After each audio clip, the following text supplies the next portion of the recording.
Hi, everybody. Welcome to Build. I'm your host, Cole Delbick from HuffPost. Today is nothing short of fabulous, to borrow a word, because Ashley Tisdale is here. It's been 9 long years since we've been blessed with new music, but she heard our calls because this month her new single, Voices in My Head, arrived, and it's a major reintroduction to the singer and her sound.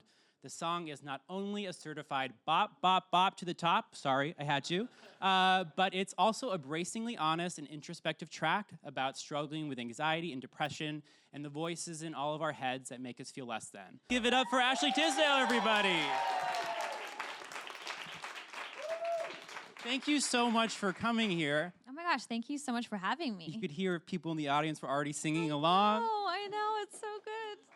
You know, I want to start off by saying I literally have not stopped listening to this song since it came out. It really blew me away because I think I was expecting maybe something different, but this is a really new sound for you. We kind of know you as this pop rock girl, shout out, guilty pleasure. And you know, this is a new era. So tell me about your journey with the song and why you chose this to be your lead single. Yeah, you know, when I got back into the studio, for the last 4 years, I've been trying to find what sound I wanted to do on an album, but there was like no rush for me. I wasn't like gonna just put out an album just to put out one. And it kind of came at the perfect timing of what I was recently kind of going through. And obviously, as you guys know, my album Symptoms is about my journey through anxiety and depression. And Voices in My Head was just one of the songs that I feel like really kind of sets the tone for the album. The album is all upbeat and it's pop with some electronic feel to it. And I'm just really proud of it. I think the album itself and the music stand on its own. It's really good. But I think that it's different for me because of how personal it is, and I co-wrote every single song on the album. So this has just been a different experience from my last 2 albums. Yeah, I mean, so you've worked pretty consistently on screen over the last decade, but you've taken a bit of a step back, especially with music. So was that sort of a conscious choice to be more selective about who and what you give your energy to? I don't know if it was just a choice. It was just more like I kind of took a step back from the music business and I was just really involved in a lot of stuff. I do so much that I feel like the universe really helps kind of guide me in a way that's like, okay, now it's your production time. Okay, now it's your time to be on TV. And it like really, I just kind of go with it.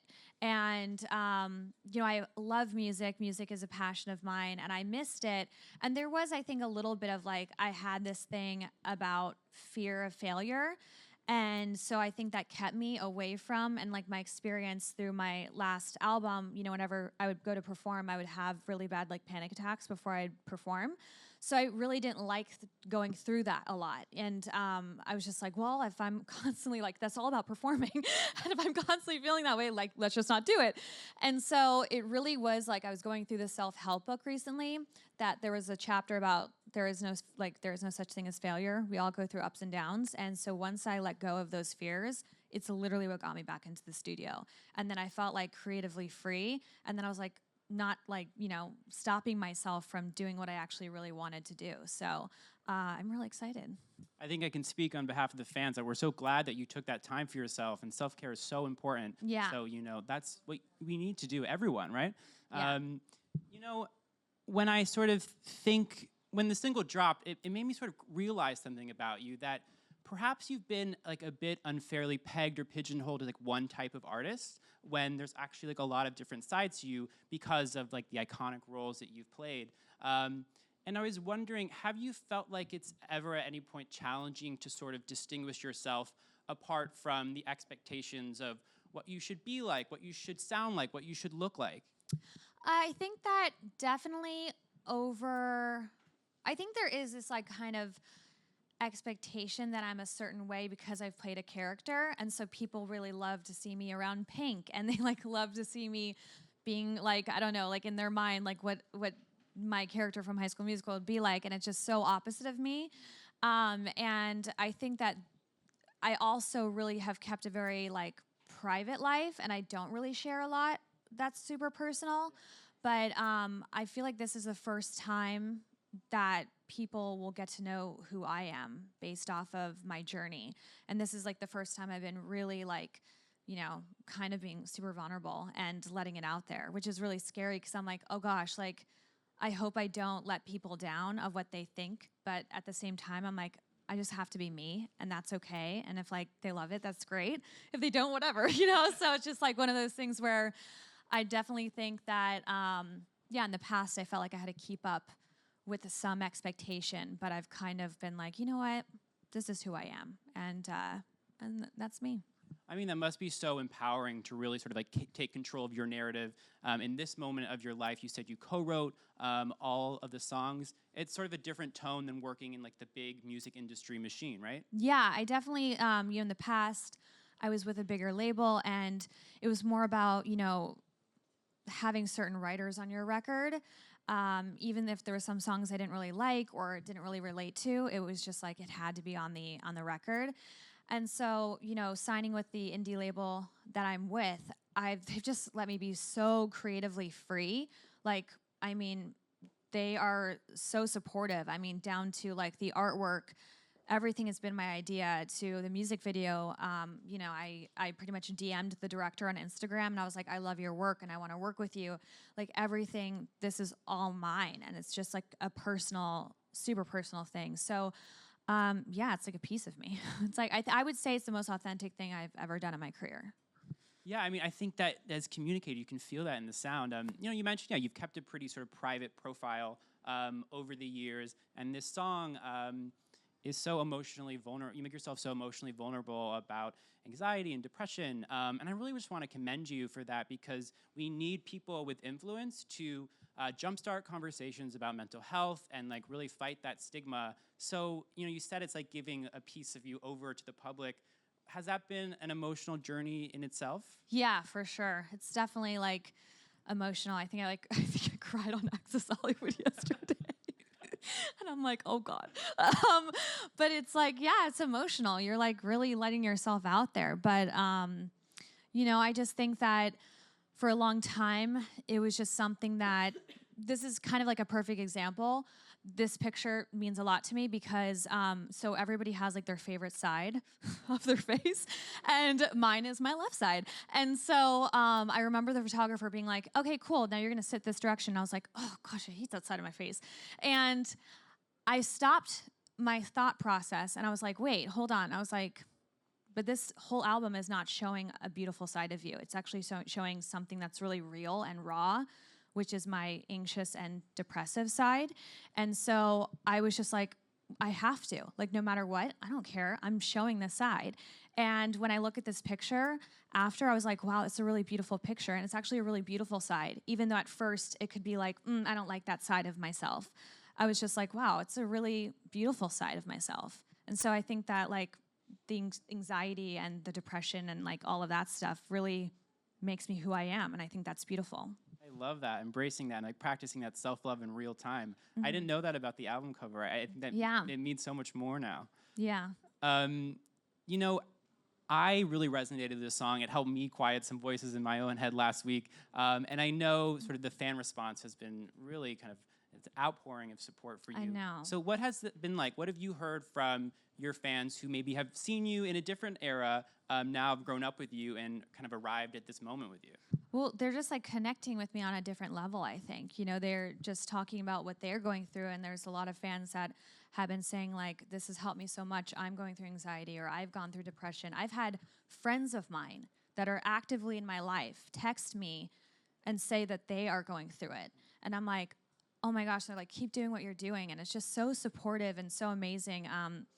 I mean, I didn't really have any expectations. Like, I wasn't kind of releasing the single and was like, oh my gosh, I really hope this does well. I mean, obviously you like hope it does well, but I guess for me, I was just like, I'm so proud of this record, and I'm so proud of it that like, to me, it's already a success, because it's just like, I don't really ever get super proud of myself. I'm very hard on myself, and I'll watch like a movie I was in, or I'll watch a TV show and I'm like, ooh, I could have done that better. Like, what was I thinking there? But I came away from this experience being like, wow, not only did I emotionally get through something and get myself out of something, but I also like created this, which is, I don't know, I just was really proud of myself. No, you should be. What kind of messages would you want to communicate to a fan, someone who's really in the midst of their struggle with anxiety and depression. Like, what were coping mechanisms or self-care tips that you sort of utilize in your own life? Well, I meditate a lot. I meditate every single morning, and that really helps me to stay present. Also, I do a lot of I'm a naturalist, so I do a lot of self-help books. And I did a self-help book that really, really helped my anxiety and get me through and out of depression, which was Attacking Anxiety and Depression by Lucinda Bassett. It's like a 14-week thing, and I do it every morning. That was really good. But also, I tend to, in situations where I'm having anxiety, I'll distract myself by playing Candy Crush, spending tons of money on Candy Crush. And then, I just think that, I would say the biggest thing is communicating how you're, what you're going through to anybody. I think that the scariest part is that in those moments you kind of isolate yourself and you really feel alone, and that's where it's kind of stemming from. But I would say if you could just reach out to a close friend, someone you trust, anybody, and tell them what you're going through, I think you'll realize that there's someone else that's going through it as well, and you are able to get through it. I think that it's just the perspective. And so, really me coming out and talking about this is because I really want to start the conversation and to not make, the word depression so powerful. Anxiety, we all kind of are yeah, we have anxiety, but with depression, I don't think a lot of people want to raise their hand when they go through something like that. So I just feel let's just start the conversation, and let's it's okay. It's totally okay that we talk about these things, and don't feel bad about it, because we're all human. Yes, can we get a round of applause for that? I love that. When you look back at sort of the High School Musical days, I'm curious, what sort of voices were in your head back then, and how how those sort of internal conversations shifted or developed since then? I think I was very unaware. I lived in a bubble, like a Disney bubble. And I was just I don't know. I really get wrapped up into characters when I play characters. And part of what I love about acting is that I'm playing someone else other than myself. So I really dive into those things. But yeah, at that time, it was all kind of bubblegum and pink and Disney. And I lived in this kind of bubble. And it was I don't know. It just feels like another lifetime ago. I'm sure I had definitely anxiety, but I wasn't aware of my anxiety until 2 years ago.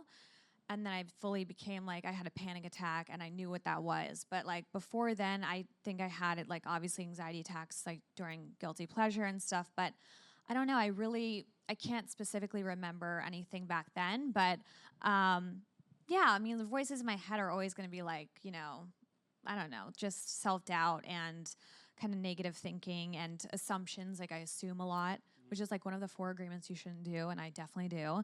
I've gotten better though, but yeah, that's what voices in my head is about, is stopping those thoughts and, knowing there was one thing that I read that was really beautiful, and I cried when I read it, but it was just you are enough. I've been in the business for so long, since I was 3, constantly working, thinking that that is what makes me enough, but it really isn't. It's just being who you are. That is all you have to be, and you are enough. Anything else that you want to do besides that, that's amazing. That's even better. But you just being you, and that really resonated with me. I was whoa, that's so powerful. So yeah, I think that we just kind of forget that sometimes. No, that's such a great sentiment to sort of take with you in practice. Yeah. You don't need those Instagram followers. No. I have interviewed a couple sort of teen child stars, and sometimes people have a really difficult relationship with the roles that made them sort of household names. Do you look back fondly on Maddie and Sharpay? Oh, yeah. Or, has it been some tension there? No, I'm so grateful for that experience. I'm so grateful for playing those roles. At that time in my life, that was what I wanted to do. I was I need to be on Disney. And so I was so down.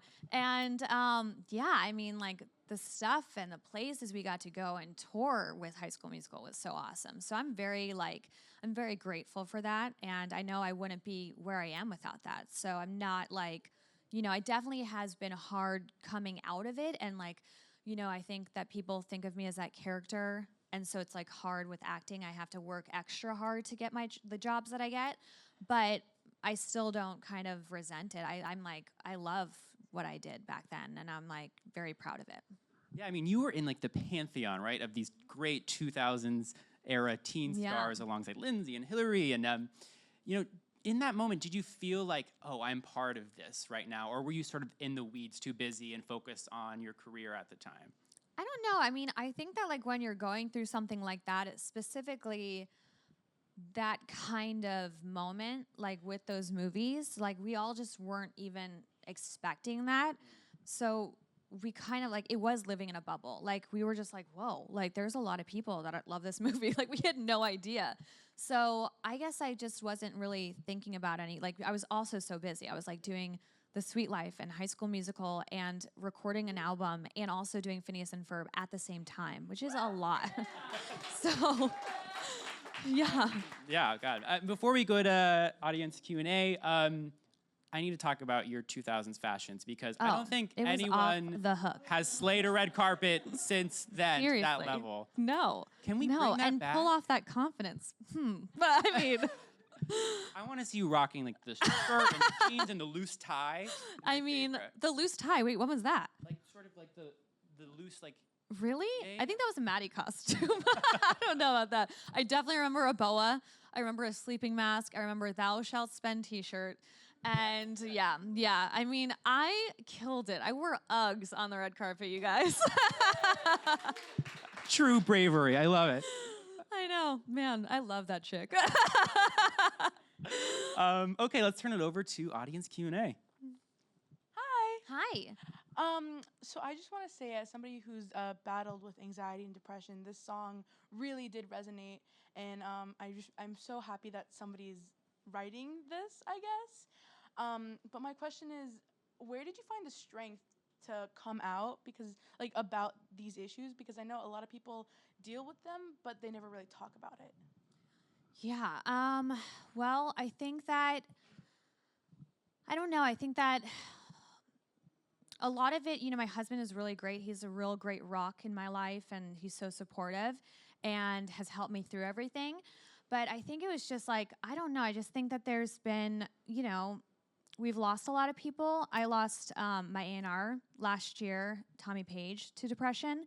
And so I think it was just like something in me that's just like driving me to do it. And like, I know I have to, because I feel like I don't know. There's just like something in me that's just like, I have to do this. But it's still emotional because it's still so like, it's still hard. But I definitely think I'm, over the years of being in the business, I definitely am a strong person. And so I'm like, okay, if I got to start talking about my personal experience to help someone else out, like that's all I can do as a person and as an artist. And I think that that's really where it's coming from. But I remember the first time I talked about the album at this Create and Cultivate panel, and I had mentioned what the album was about, and seeing it in writing on a blog about like how I mentioned depression. The next morning I was like crying, and I was like telling my husband, I'm like, oh my God, it's like people have written about it, and I'm like talking about it, and he's like, well, this is what you want to do, right? Because you're like wanting to take the stigma out of depression, but yet you're crying. You're like doing the opposite. I'm like, I know. It's just so hard. Sometimes you see it and you're like, okay, here we go. Like, but yeah, I think that it's just like, I just want to help people, and I want them to, I don't know. I think that there's a drive in me, and I really want, especially when it goes back to the record, it's like, I think the music stands on its own, but I think that, the record is really just fun, and I want someone to like turn it on when they're feeling like they're having a bad day and like feel good, I just want to make people feel good. Thank you. Next question. Hi, Ashley. Michael Hi. David. I just want to say, we've all been watching you literally our whole lives. So you've played such confident roles, and I think that really inspired us and resonated in us. So now the fact that you're going into such deep stuff with your emotions and anxiety, that's so inspiring. So thank you again for that. And now, on this album, obviously it was so hard to write. What song, other than Voices in My Head, probably stuck out to you that was either most important to write, or something that maybe you struggled writing, just to like let yourself be so vulnerable in that way? Yeah, that's a good question. Well, thank you. Let me think. I would have to say, it's interesting. Like they came pretty fast. Nothing was really difficult to write, which I think is also a good sign because I feel like that's when it's naturally going in the right direction. I would say though, oh man, I don't want to like let out too many songs yet. I know I've let out a couple already, but I would say probably like nothing is a ballad. So nothing was really like what I've done with the album is that they are symptoms. Each song is a symptom of anxiety and depression, but it's not really technically about that. You know, it's not like I'm more taking a song like under pressure. That one is definitely about like feeling pressure and stuff, but it's more about like shaking it off. And I try to like not give any of the songs any power for each of those. I don't know how to explain it without obviously you guys listening, but it's definitely not something where I had any difficulty writing. It just came and it just naturally all happened. So there was not one specific song that's like, coming out. Like there's like, I don't know. They were all like, we would write a song every day. So it was very, I think more on the production side, I was very involved in that, which is really a first time for me.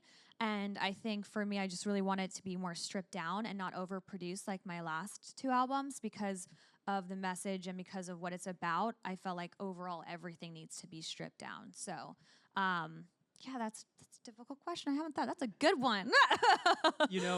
Fans went crazy when you put that cover out with X's and O's with Vanessa Hudgens. Oh, yeah. Any chance we might get a Hudgens feature on this one? Oh, no. There's no collaborations on this one. Obviously, what it's about, is very specific. So there was not going to be any collaborations on this album because it's a personal journey that I'm going through. Yeah, that makes sense. Yeah. Next question.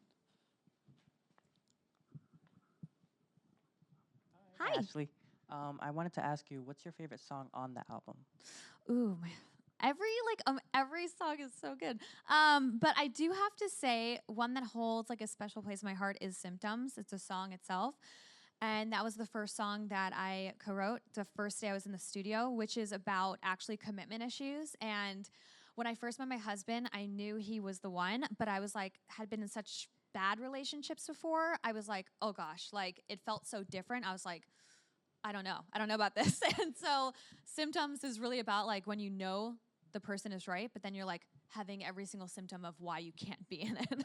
So yeah, that's one I really love. Been there, yeah. Yeah. Okay, we have to let you go, but everyone make sure to stream Voices Yes. in My Head and pick up Symptoms when it comes out. Let's give it up for Ashley. Thank you.